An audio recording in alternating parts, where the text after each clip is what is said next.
Jessica Polito has spent her entire career providing M&A advice to the wealth management space. She founded Turkey Hill Management in 2021 to provide an alternative to the traditional investment banking model. By not charging success fees, she ensures complete alignment with the fiduciary she represents while still providing expertise, experience, and connections from a career in wealth management M&A. Jessica lives in Connecticut with her husband and 4 young children. Jessica, welcome to the podcast. Corey, thank you so much for having me. It's a pleasure to be here. So listen, for anybody, whether they're in the wealth management space, and we have many, many clients and listeners, as you know, that are, but even if people aren't, the idea of somebody who does M&A, who doesn't charge the success fee is going to be intriguing and fascinating. So I want to talk about that and your experience and what you're seeing in the market. But before we go there, I want to take you back to when you were a little girl growing up, maybe 10, 12 years old. What did you want to be? Because I'm guessing an M&A professional in the wealth management space, wasn't it back then? But you tell me. So my first memory of telling anyone what I want to be when I grow up was at my little sister's birthday party in our backyard. I was probably younger than 8, maybe 6 or 7. And there was an entertainer who came and she was singing songs. And it was about what you want to be when you grow up. And they asked me, the big sister, the birthday girl, and I confidently said, a waitress. I thought being a waitress, especially on roller skates, was just the pinnacle of a career move. I have had many service jobs in my career. Somehow waitressing is not one of them. And certainly not on roller skates, huh? It has evolved over time. Funny, my dad is an entrepreneur. So I had written entrepreneurship off, even though the college that I went to is known for its entrepreneurship program. But I was in high school when I decided that I wanted to be an investment banker, though to be perfectly honest, I don't think I know what it meant. I thought it sounded cool and I knew they made a bunch of money. That's funny. So, I went to college. I was very interested in investing and helping people. So I decided in college, either investment banking or wealth management. And then I graduated and realized you could marry the two. And I felt like the luckiest person on the planet to get to have my hands in both. Well, it's funny what you said about, I was in this special law, politics, and community affairs program in Tilden High School in Brooklyn. And I decided I wanted to be a lawyer in high school, similar to what you were saying. And I always say the same thing, and that's what got me here, except I still had no idea really what a lawyer did. I mean, we were doing mock trials and whatever, but no, I mean, to do M&A law, no, I had no idea. Great. One other question looking back, what was your first deal of any type? It could be something small as a kid, or it could be something early in your career. What comes to mind as first deal? Well, I mean, you're like bringing back uncovered memories from my childhood. So I don't know that I have one specific answer for you, but I do know I had a little sister 2 years younger than me, and everything among 2 sisters close in age is a negotiation. Maybe I have her to thank for where I am today. My parents probably disagree. I think we age them too quickly, but especially as the older sister, you like to have the upper hand and you like to get your way. And she's 5 inches taller than me, so brute force was not an option. Oh, wow. Okay. All right. So you had to really learn diplomacy and negotiation. Yeah. I guess so. You see, my brother's 5 years younger than me, so I had the advantage of brute force, but my parents prohibited it. Like there was a rule that I could not hit him for any reason whatsoever, which he knew and took great advantage of. And now you are a negotiator for a living as well. So that is right. They're the common thread. Exactly. All right, great stuff. So listen, let's talk about, I wanted to talk a little bit about the present and what you do, and then we'll go back and talk about how you got here, because, you've taken a unique approach, right, to M&A, which said in your bio, no success fees.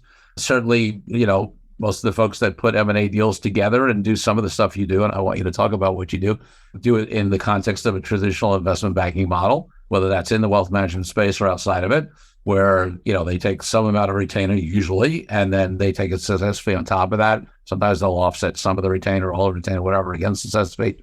But talk to me about your model, who you work with, and then I want to know sort of how you got to this unique model. I think I can probably answer all of these questions without you having to ask it again, but if I forget, please step in. I mean, look, I guess I'll start by just giving away the secret sauce, which is that I don't have a big operation. I think there are a lot of investment banks who do an incredible job. I came from one of them. There are many others, or a handful of others, intelligent people who really have a lot of experience and know what they're doing. And part of their jobs is to bring in 25-year-olds and 30-year-olds and help them rise through the ranks and learn the business, but they have costs associated with them, right? In addition to, the Manhattan address and all of that. And success fees go to help support the financial models under which most investment banks operate. I happen to be in a unique situation because I don't have a lot of overhead. So I don't have to whack up success fees the way that you would see at a traditional investment bank. For better or worse, when you're working with me, all you're working with is me. Mm-hmm. So, I guess there's no analyst that's crunching the numbers on my behalf. There's no associate who's reading over the business summary before it goes out. But in doing so, I don't have to charge a success fee. I'm able to charge a retainer fee. And financially, it ends up working out about the same. For me, it saves the client hundreds of thousands of dollars. And I think, but that's not really why I'm doing it. I think if I were charging a success fee, people would pay it because that's kind of the only other option out there. The reason that I'm doing it is because when you think of a fiduciary, right? Like there are many, many wealth management founders that I talk to who say, well, I don't sell insurance. Well, we don't have products because I don't want my clients to think that I'm aligned with making money off of them, right? I just charge you % of AUM or a financial planning fee or whatever it is, and I do whatever is in the client's best interest. And when you think about the M&A advisor that has to represent the fiduciaries, I think it should be the same. Mm-hmm. So by removing the success fee, I don't care if you sell to the highest bidder. I don't care if you walk away halfway through negotiating a purchase agreement. All I care is that we're doing it for the right reasons. And the client, whether they're on the buy side or the sell side, feels fully confident in the decision that they're making. Yeah. Because it's one of the biggest decisions of their lives. You get married, you have kids, you buy a house, whatever. You're probably only going to sell your business once. And, as a buyer, you have limited resources to do deals, right? It works on both sides. I don't want a buyer asking me, well, are you telling me that I should add another half turn to the EBITDA multiple because it's the right thing to do, because it's market, or because you're going to get a bigger success fee if I do it, right? Yeah. So that's the soapbox that I stand on. And in terms of clients that I work with, yes, I kind of assumed when I started that I was going to be working with the smaller firms that maybe were only going to sell for a few $1 million and didn't want to pay a banker, $500,000 to have it done. I say this all the time. It turns out the bigger the firm, the bigger the success fee. And no one is particularly happy writing a $2 million check either. So I have been humbled by my client list, by the interest that what I'm doing has received, the fact that I have the opportunity to work with buyers and sellers. It's been amazing. Honestly, it makes my job so exciting, and it makes me so happy to walk into my home office, no overhead, and do what I do every day, knowing that I get to do it for what I feel are kind of the right reasons. With a diverse client base, it's awesome. Love it. So let's drill down on a little more. So talk to me about the range. I gather it's a range, and same with us. We do some smaller deals, do some very big deals. What's the range of, in terms of deal size or, the company size on the buy side, on the sell side, in terms of what you handle? So because there's no success fee, I don't have minimum sizes necessarily. Yep. What I like to say is that I'm very good at almost nothing, but what I am very good at, I'm very good at. So, what I don't do are lift outs, for example, because there are people who dedicate their entire careers to helping lift outs. I don't think you need my services to put together a revenue share, Same thing, kind of one guy who's operating out of Excel, who's just overwhelmed. It's not really a sale, right? Or an acquisition. That's really kind of someone who needs an employment contract. So I don't do that. I my background is equally focused in wealth management and asset management. Yeah. In this iteration of my career at Turkey Hill, I focus solely on wealth management. To me, asset management, institutional firms, right, are product driven, which is not dissimilar from, not financial services, right? It's like if the product is good and performing well, you're going to get money. And if it starts performing poorly, the consultants are going to take it away, right? Wealth management, I mean, what I hear over and over again is like, yeah, well, I talk to my clients for 5 minutes about what their investment portfolio looks like. And then we get on to, how their kids are doing and how close they are to retirement and all that. And it's personality driven, which is what I like and where I think I kind of can add value. So it's true wealth management. It's not really, broker dealers, unless it's a broker dealer buyer who is interested in entering the wealth management space, like something like that could work. I don't deal with alternatives. I think there are people that specialize in hedge funds, buying hedge funds, like that kind of thing. And I don't need to be the best of everything. I don't really do valuation work unless it's specifically related to a transaction. Because again, there are people who are really, really good at it. They'll charge you less and they'll do a better job. Yeah. So in terms of the scope, what you do, and then I want to talk about like the market and lessons and deals and things like that. But so let's talk about what people traditionally think investment bankers would do, right? What they do is they help find buyers if you're a seller. They potentially help find sellers if you're a buyer. They help, especially on the sell side, help sort of package, right? The company for presentation and for sale. Investment bankers often talk about creating a process, right? Where they get bids and that kind of stuff. Some of them do valuation work internally. Some of them, send it out. They do some level of deal structuring. That's sort of where the investment bankers and the attorneys start to overlap, right? And if the good ones work together well on that. So in terms of that range of things that investment bankers do, what of those, if anything, or if all of them? And I sort of know the answer, but for the audience, what's the range of what you do cover? So for better or worse, all I know is investment banking. So, what I say is like, I can help in any section, right? Like if you have already signed an LOI, but, you want to make sure that you're not missing anything because you've never done this before and just need help negotiating the purchase agreement or, help understanding, the due diligence list or whatever, like I'm happy to just kind of like plug in.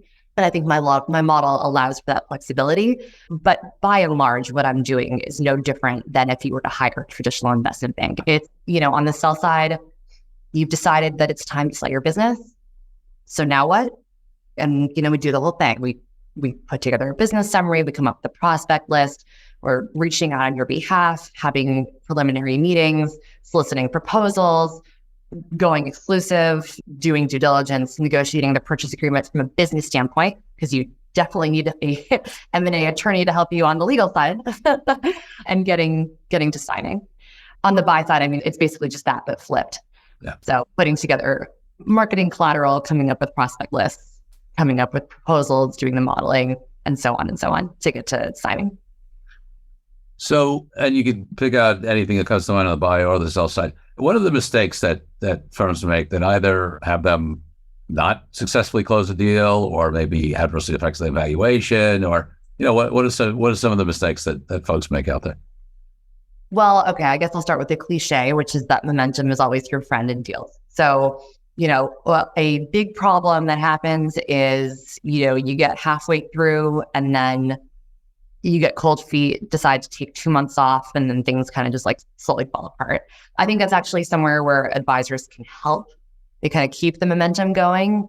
Often founders or owners are so overwhelmed by their day jobs that taking on a second job, selling their firm, it's exciting and it's lucrative, but it's hard to keep up the momentum when it's quarter end, when, your CFO is on vacation, whatever. So having an advisor kind of shepherd you through the process, make sure that, things aren't falling by the wayside, helps to get a deal done. Yeah.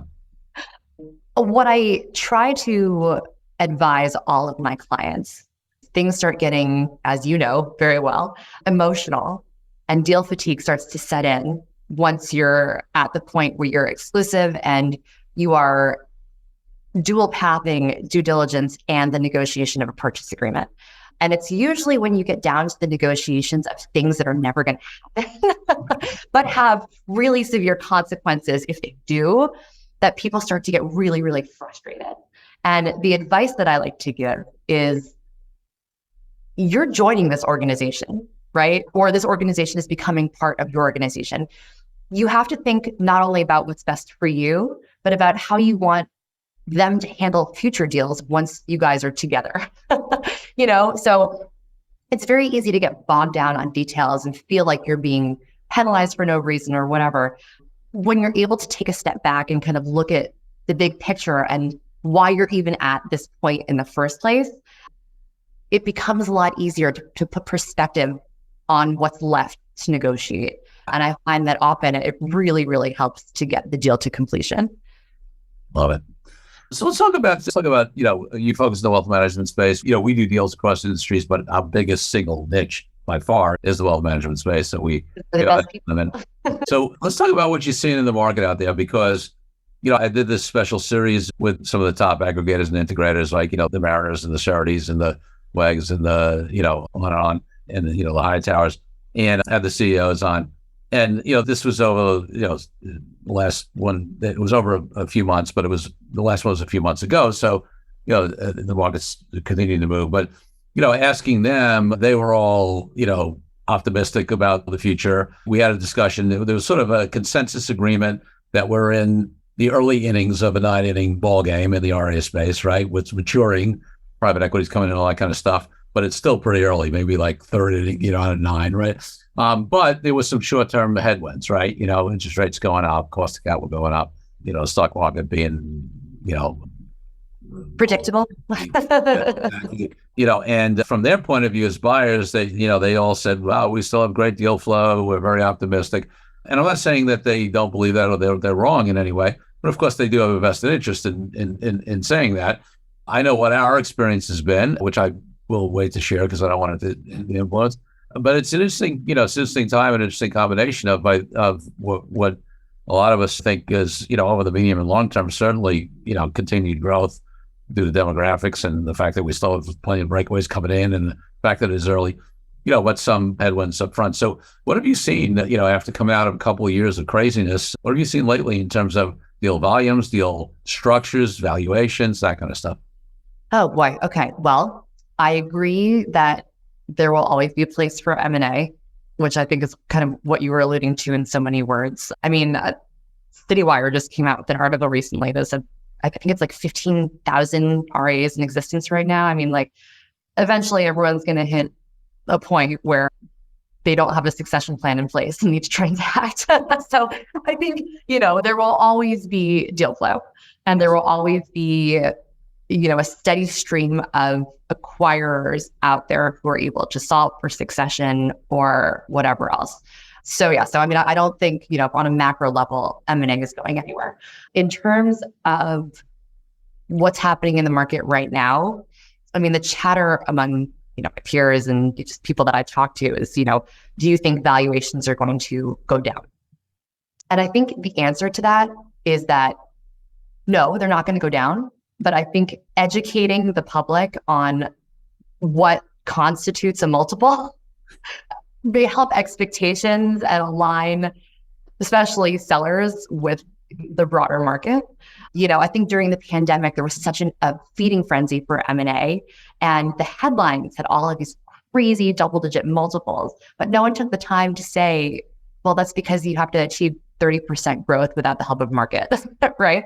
Or, yes, but it lasts, 6 years or what, nothing like that is as good as it sounds. So I think sellers are becoming more educated.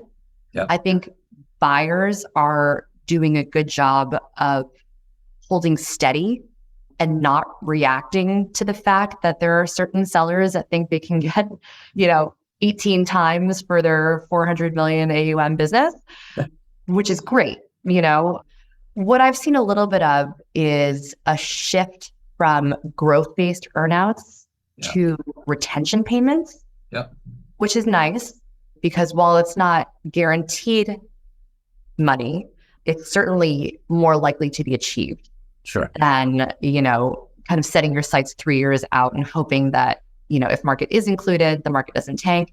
And if it's not, you're able to keep your referrals up and grow the way that you think it's going to, which is great. I think what we're also seeing, as you alluded to, is an interest in the wealth management space by private equity, which is wild. I mean, it makes a lot of sense. Wealth management is an annuity, right? I mean, clients are sticky. They don't go anywhere. It's affected by the market a little bit, but by and large, revenues are much more likely to increase over time than decrease. Yes. So it makes a whole bunch of sense from the private equity's perspective. But what it's doing, obviously, is it's funneling a lot more capital into the wealth management space to fund acquisitions. Yeah. So from a seller's perspective, I mean, it's great because there are more buyers than ever before. From a buyer's perspective, the game changes a little bit because you have to work harder to differentiate yourself. Like the way that the industry is headed, every wealth manager worth knowing is going to have, estate planning and trust services to one degree or another over the next handful of years, because it's just becoming so ubiquitous, right? Like you kind of have to have it in order to be competitive. So having it isn't necessarily a selling point anymore, and you can't use the word culture because everyone's sick of using that word. So the question is like, how do you differentiate yourself as a buyer in a way that a seller can understand it, looking through a deck or reading an email that you sent them for the third time, or within, the first 30 seconds of talking to you, which is interesting. Yeah, that was really one of the big motivations of me doing that special series on the podcast, because, I've been doing this long enough in this space for 25 years where, in the beginning, there were no real buyers. There wasn't really much of an M&A market. There was certainly no private equity, and now there's this great thing called an abundance of choices, like you said, but you're right. But now the challenge is confusion. Like, what's the difference between that one and that one? Why would I go with, I actually just had a conversation with a prospect who's about to become a client who's looking at alternatives, and they're like, okay, well, like, how do I figure this out? So, having those CEOs on from some of the top integrators and aggregators, they got to explain their model, and now it's a piece of content. At least, it's a start, right? Well, at least on the 9 or 10 of them I had on, people can hear it from the horse's mouth, so to speak, and start to get a feel. But then, it's even become more important, frankly, of professionals like us. And I think, helping clear confusion in the marketplace is crucial now. In fact, I rarely plug my own stuff, but, we just got the Wealthies Awards, coming up in September. We just got picked as a finalist in the legal category for the series we did, for the special series we did on the podcast. Solely for that reason, because it's needed, helping folks understand is needed. But what's funny? I don't mean to distill it down to it being this simple, because it's not. But when you take a step back, I mean, what differentiates one wealth manager from another, right? Like it's not dissimilar from being a high net worth individual sitting down with 3 people who all say, we offer trust and estate, we're going to help you with your taxes, we have these 3 model portfolios, whatever. But you meet with 3 of them and you click with one of them. Right. So at a certain point, I mean, not to use the word culture, because I do think that doesn't really encompass what I'm trying to say, but you can differentiate yourself as much as possible. But the reality is every firm has a different flavor. And I mean, unfortunately, you have to choose 1 or 2 representatives to reflect the flavor of the entire firm when they go out and meet with potential acquisition targets. But if they're able to do it properly, it's not that hard, to walk away after meeting for an hour and say, man, if the rest of the company is like, this person, like, I hope that they understand, the economics and they're not too far off from the top, because boy, do I want my clients to work with these people. Yeah, I agree. I find that it comes out. I mean, obviously, there's usually a first vetting before that. Just can they accommodate your business model? If you have brokerage, do they do that as well? Can they, whatever? Do they, you clients with a lot of alts? Can they, whatever it is, whether it's on the investment plus, or they're doing cash deals or a lot more bigger piece of equity? Does that appeal to you? So you get through some of that, but then once you narrow it down to find the models that fit you, then it's exactly, that's what it comes down to, right? People ultimately make the decision, especially, I think in all cases, because they're always, the great thing about this industry is that folks, even if they're not staying around for a while, then if it is a succession deal, they care about their clients and their employees, so they care anyway. And certainly if they're going to be joining and being around for a while, that's ultimately the decision maker once they've narrowed it down to the pool that's the right fit for that model, which is great. And, and it goes to, and I agree with you. I always say to my clients, it's interesting. I want to get your input on this from this too, because, you brought up this idea of, like, why you, right, as a buyer? Why would somebody go to you? And, I have many clients that are below that rung of the top, of the PE funded aggregators and integrators. And, the question for them on how they compete on the buy side is, even more fascinating, right? Because they don't have PE money to throw around. They don't have equity that at least is promised or sold, to be, it's going to be hugely valuable. And the first thing I do say to them is, listen, you got to figure out your value proposition. It's very similar. You need a value proposition out to your clients, to your potential clients. All right, this is different, but if you want to attract candidates for you to buy, you've got to, it's like, why you? And being a great place to work and a great place to be and have a great culture is not a distinguisher, like you said. So I'd be interested in that, that from you, like, so if you're not a PE back, you're not one of those huge PE back firms, right? It could throw a lot of money and promise valuable equity to a buyer. How are some of those firms? Because I know you do deals with the big boys and girls, and you do, deals with like we do with smaller acquirers. How does some of those firms that don't have that PE backing distinguish themselves and become attractive, other than being great people? Well, I mean, look, if you don't have a ton of capital to spend, then you're probably not doing a bunch of deals, right? You're probably doing one deal that's going to make a huge impact on your firm.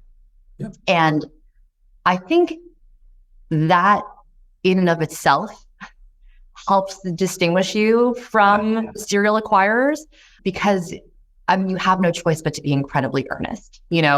Like in all likelihood, the first meeting is going to be with the CEO, not with the biz dev guy, right? And it immediately sets a different tone, especially if, the target that you're talking to has entertained conversations from some of the bigger buyers who are, I'm sure, knocking down their door because that's their jobs, right? I mean, the big acquirers, obviously they have organic growth, they have huge marketing campaigns and all that, but one of the drivers of their growth is an acquisition strategy, right? Sure. And typically, the CEO has a company to run and it is not spending 3 hours a day talking to prospects.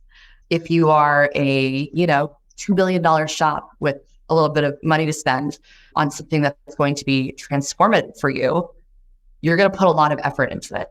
Obviously, you can hire a banker, an advisor, whatever, to take some of the work off of your plate, right? Yep. To go out, come up with a prospect list, make the initial calls on your behalf, and, cull it down to the people who are actually interested in talking to you.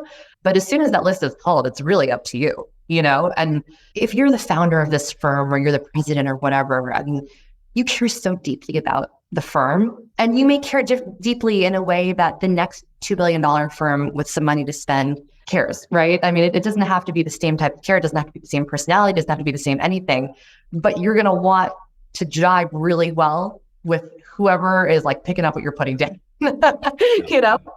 So in a case like that, I mean, you almost have to worry about differentiating yourself less, which is counterintuitive, but not really when you think about it.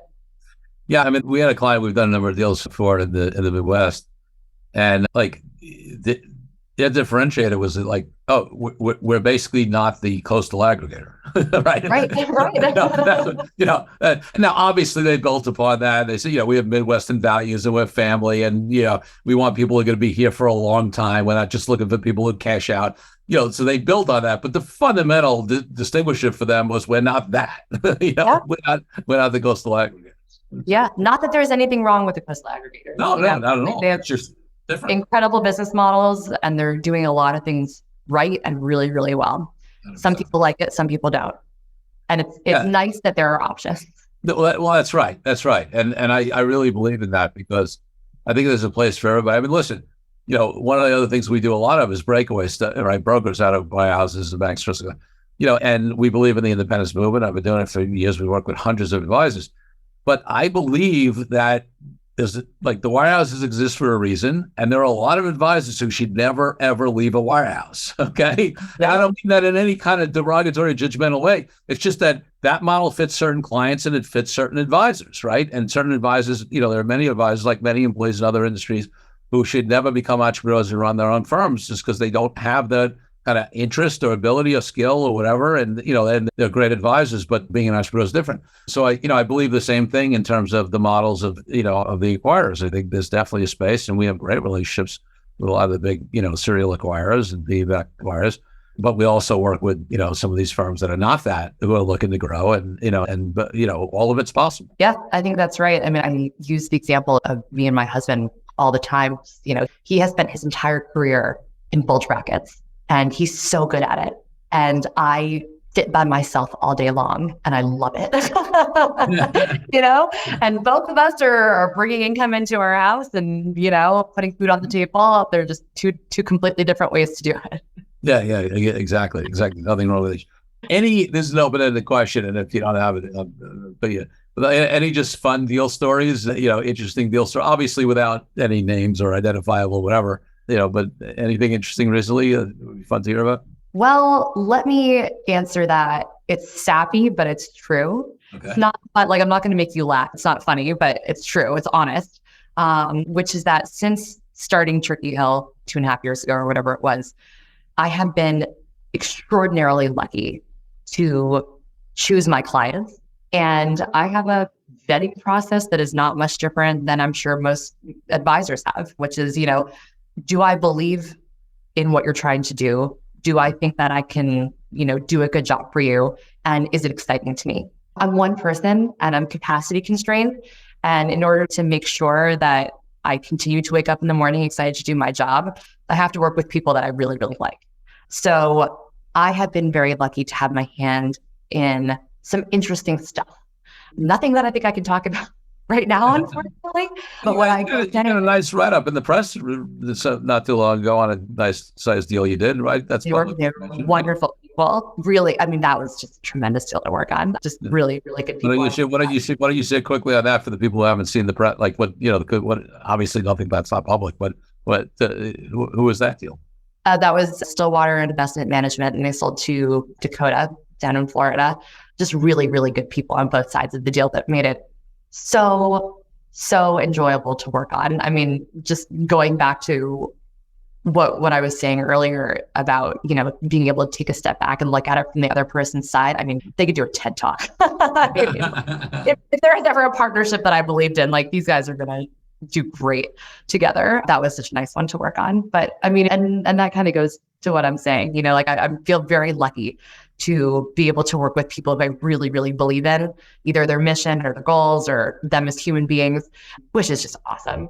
That's great. Yeah. I mean, listen, it is one of the benefits. I say this a long time, ago. One of the benefits of having your own firm is that you can choose, Now, unlike you, when I started my firm, now we're going back over 30 years ago. Yeah. You figure out how to start a fire and then you built a law firm. Is that right? Exactly. It was the ancient times. Like I actually had like wire, computer. So I had a server closet with, computer, whatever. And for me, I was also 30 years old and, and had been at big firms where they discourage you actually developing business. So I started with nothing, but and so in the beginning, maybe you're, in that situation, you could be a little less selective. But I remember a few years in only, where I had quickly built it up, the first time I was like willing to fire a client who was not ideal for me, meaning like they just were not respectful, they whatever, like I didn't drive with them, was the most freeing feeling in the world, because obviously when you work for somebody, you don't get to choose who you work on always, I was like, wow, like that really drove it home that I can work with whoever I want to work with. I'm not, and it was actually one of my biggest clients. It was pretty lucrative, but it was just unreasonable and, crazy. And I'm like, I'm not doing it. Right. So it is a great feeling to be able to do that. You get to, you provide better advice. Yes. When you feel really good about the people that you're working with. Yeah. Not that, you or I or anyone else would ever intentionally lead someone down a wrong path, but you think about it in the shower, right? Like you think about it as you're going to sleep and, you do that for people that you want the best outcome for. Yeah. What have I not asked you that might be interesting, whether it's about what you're doing, about the market, about what you see, and anything? Good question. I guess one thing that I don't think I've spoken about publicly that I think is just very important now that we have a captive audience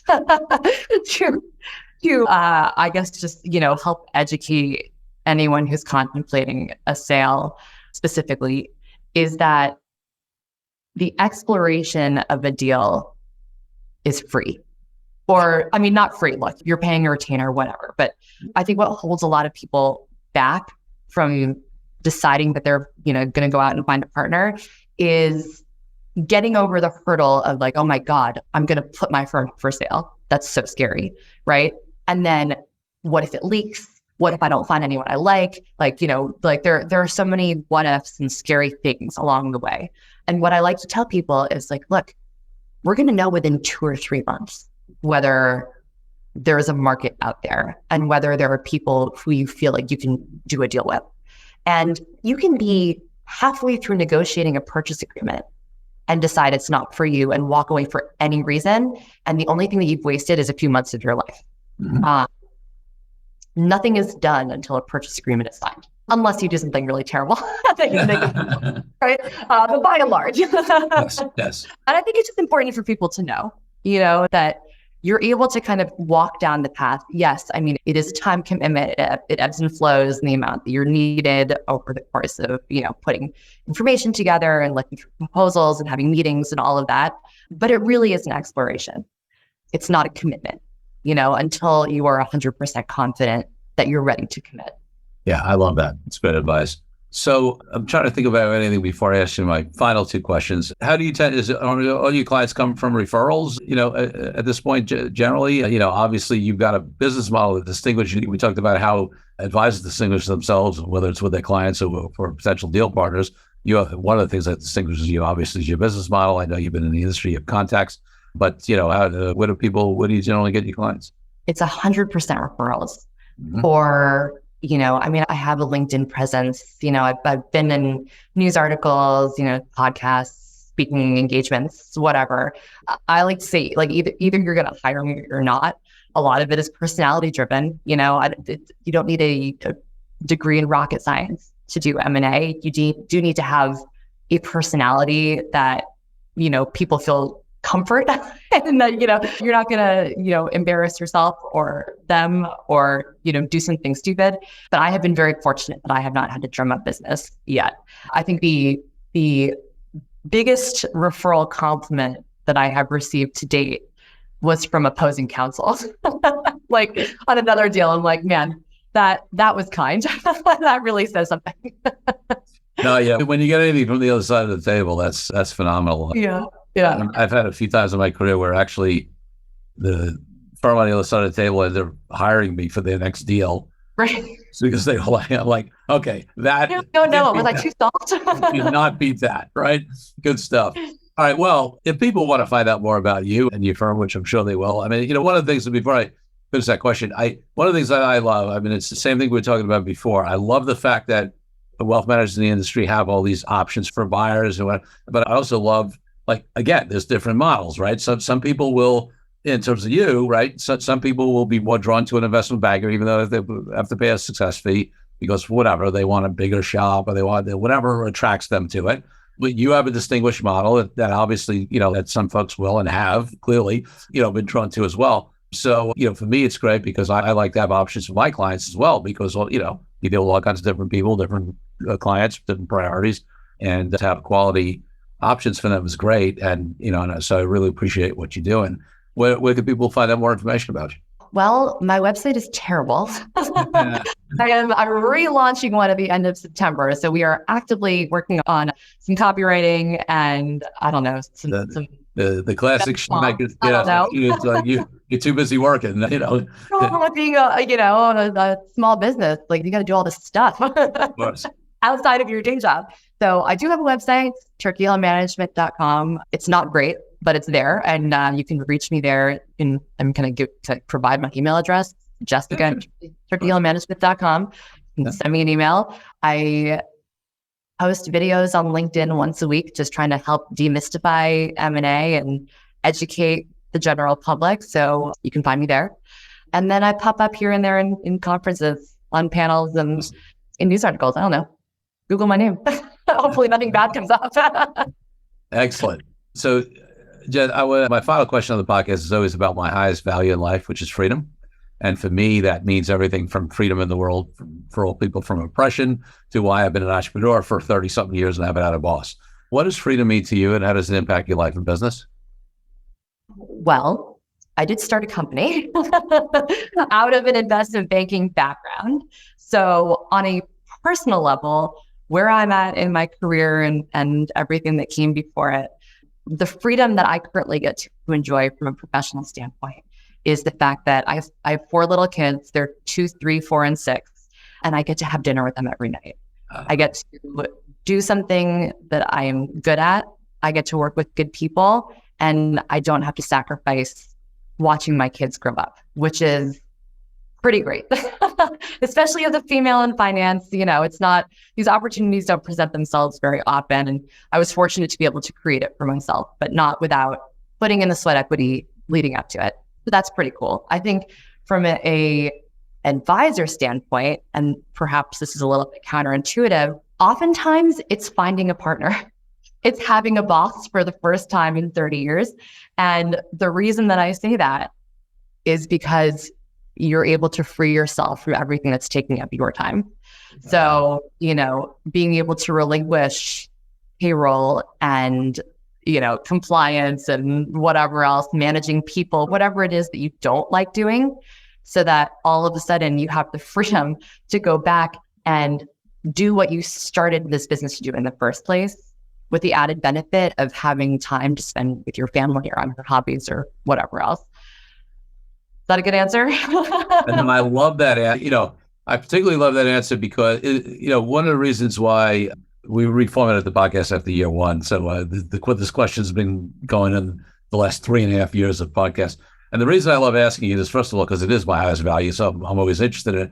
But, you get different people from their different perspectives, their different times in life. It means something different to them, right? And it's, and it's always fascinating. And I love that contrast, right? Like, just to me, like not having a boss there. But yeah, I mean, that's definitely the case with deals we do. A lot of the drivers for folks who have been entrepreneurs and had that type of freedom and identified with it as freedom for a period of time, they get to a certain point where they were looking for a different type of freedom. They're no longer free. Yeah. Right, exactly.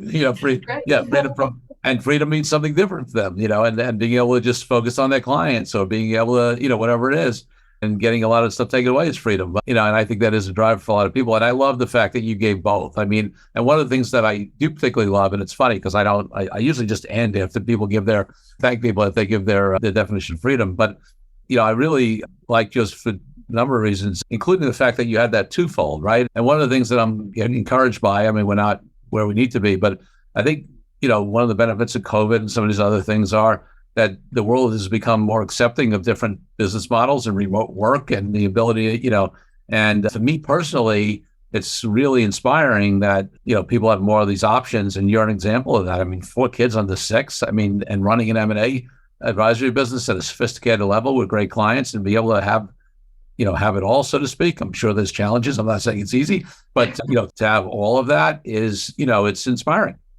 We'll sit around my dinner table and you might disagree with the freedom aspect of things. I'm confident one day it'll pay off. I love it. Jessica Polito, thank you for being such a great guest on the DealQuest podcast. Thank you so much for having me.